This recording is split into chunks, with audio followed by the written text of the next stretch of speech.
So you talk there a lot about test-driven development. And you also mentioned, that you have had some trouble finding the right people to bring in. But it sounds like a couple of things. One, you're doing the right things by helping your teams actually get better, helping them learn more about how to do Chef, how to use test-driven practices and things like that. Tell me a little bit about the adoption and how that's gone, and how are you spreading those test-driven practices? I'm not going to lie, it's been a challenge because we were such a small team and trying to identify who we are. But as you start to show the value and that first test-driven development that you also automate to be your monitoring and alerting system, and it catches it, that's proof in the pudding right there. There you go. That nobody has to wake up in the middle of the night and fix that. Yeah. Right? And then once you do that, you catch it on to the next person, and then it slowly becomes a way of life. And it's not that people don't want to. It's just everybody's working as hard and as fast as they can. Some product managers want you to focus on features and functions versus these cross-functional requirements that sometimes don't prove their value. Sure. So how many of you have had that experience? So you hesitated for the first test, and then you wrote that first test, and then it was amazing. Have you felt that? Yeah.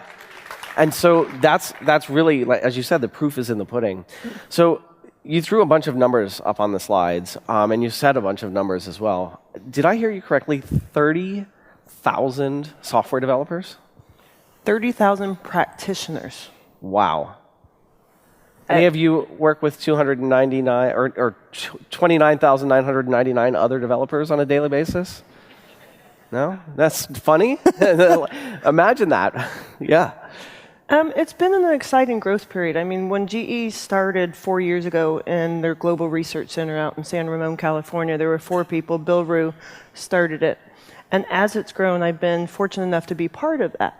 And every time you go out to San Ramon, you meet someone new, and you have a hallway conversation. You share a glass of water or a beer if it's after work type thing. Do you have to wait until after work? It's 5 o'clock somewhere. It is 5 o'clock somewhere. I'm pretty certain of that, yes. There's a lot of team building that goes on.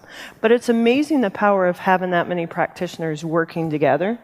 And you have that hallway conversation, and you find out you're both working on the same thing, or you have an idea that you can both go together. And we've got the freedom inside of GE to be able to use that innovation, because we've always been an innovation company, to spend part of our time working on new innovation and then take that back to leadership and say, hey, can we put this in the product, or can we put this on the next sprint roadmap? And it's an amazing experience. GE as a whole in the industry, when it takes 3 years, I grew up in transportation, to design your new locomotive. In software, you can change it overnight. Yeah, it's pretty powerful. And you talked there about having those developers or those practitioners just meet in the hallway and share ideas. What sort of permission do you give them to go and execute on those ideas? GE is this big company, and there must be controls in place for which work I'm allowed to work on. It's got to go in Rally. Oh. No, we do get, like in part of our organization, 30% of time can be on new innovation. Oh. And you can go do proof of concept for a couple of weeks, and then you take it back to your steering committee or your leadership team and say, hey, we think this is a great idea. We want to go implement it. And we have a program called FastWorks that if it's that great and that big of an idea, you actually get to go on a remote assignment and work with a small business unit and make that a new product line. Wow, that sounds pretty incredible. Yeah. It's funny you say that. We just last week, I can't announce the product line, but... We won't tell anyone, right? It's a friend DA. It's a friend DA here. No, it was a FastWorks project we did 2 years ago, taking legacy software and putting it up in the cloud. And it's just been promoted to be part of our asset performance management machine in the health equipment, based not only on the technology, but the way the business unit operated. Oh, that's really cool. And you mentioned assets. I think your slide said you manage $1 trillion in assets? At least. Oh my goodness, that's incredible. What are your biggest challenges, or what are some of the really interesting problems that you have at that scale? Who's on first? Who's on first, yeah. Mm-hmm. It's all changing all the time. So if you look at the terrestrial world or aircraft engines, those things regulation can't change very often. And then you put the software world and the logical world behind it where that changes every day. How do you keep those two worlds married together to ensure that you're always providing the best value to your customers? Because it's all about the customer. Sure.